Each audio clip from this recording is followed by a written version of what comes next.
Hello hi ನಮಸ್ತೆ ಎಲ್ಲರಿಗೂ.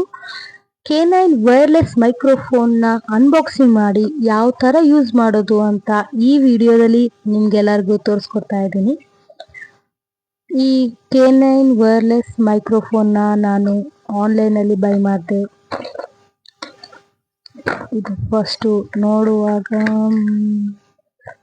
This is receiver. ಒಂದು ರಿಸೀವರ್ ಇದೆ, ಒಂದು ಕನೆಕ್ಟರ್ ಕೂಡ ಕೊಟ್ಟಿದ್ದಾರೆ. ಓಕೆ, ನೆಕ್ಸ್ಟ್ 2 ಮೈಕ್ಸ್ ಇದೆ ಇದರೊಳಗೆ. 2 ಮೈಕ್ಸ್ ಇದೆ. ನೆಕ್ಸ್ಟ್ ಇದರೊಳಗೆ ಚಾರ್ಜರ್ ಇದೆ ಅನ್ಸುತ್ತೆ, ನೋಡೋಣ.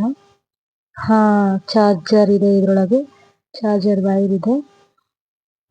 ಮಾಮೂಲಿ ಮನೇಲಿರೋ ಚಾರ್ಜರು ಆಗುತ್ತೆ ಫ್ರೆಂಡ್ಸ್, ಇದನ್ನು ಆಗುತ್ತೆ. ನೆಕ್ಸ್ಟ್ ಇದು ಮೈಕ್ ಯಾವ ಥರ ಆನ್ ಮಾಡೋದು ಅಂದರೆ ಇಲ್ಲೊಂದು ಬಟನ್ ಪ್ರೆಸ್ ಮಾಡಿ ಇಟ್ಕೊಂಡಿರಬೇಕು, ಇದು ಆನ್ ಆಗುತ್ತೆ. ಆವಾಗ ಆನ್ ಆಗಿದೆ ಅಂತ ನೋಡೋದಕ್ಕೆ ಇಲ್ಲಿ ಗ್ರೀನ್ ಲೈಟ್ ಕಾಣಿಸ್ತಿದೆನಾ, ಇದು ಗ್ರೀನ್ ಲೈಟ್ ಆನ್ ಆಗಿದೆ ಅಂದರೆ ಮೈಕ್ ಆನ್ ಆಗಿದೆ ಅಂತ.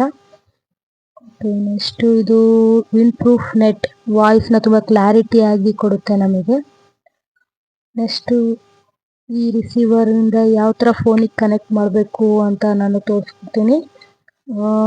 ನಾವು ರೆಗ್ಯುಲರಾಗಿ ಚಾರ್ಜಿಗೆ ಇಡ್ತೀವಲ್ಲ, ಇದರಲ್ಲಿ ನಾವು ಈ ರಿಸೀವರ್ನ ಕನೆಕ್ಟ್ ಮಾಡಬೇಕು. ಕನೆಕ್ಟ್ ಮಾಡಿದಾಗ ಈ ಮೈಕ್ ಆನ್ ಆಗಿರುತ್ತೆ, ಮಾಮೂಲಿ ಬಟನ್ ಪ್ರೆಸ್ ಮಾಡಿಕೊಂಡ್ರೆ ಆನ್ ಆಗುತ್ತೆ.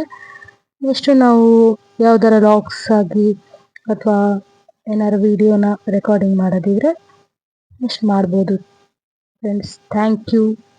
ನೆಕ್ಸ್ಟ್ ವಿಡಿಯೋದಲ್ಲಿ ಸಿಗ್ತೀನಿ. ಯಾರೆಲ್ಲ ನನ್ನ ಚಾನಲ್ಗೆ ಸಬ್ಸ್ಕ್ರೈಬ್ ಮಾಡಿಲ್ಲ, ಸಬ್ಸ್ಕ್ರೈಬ್ ಮಾಡಿ.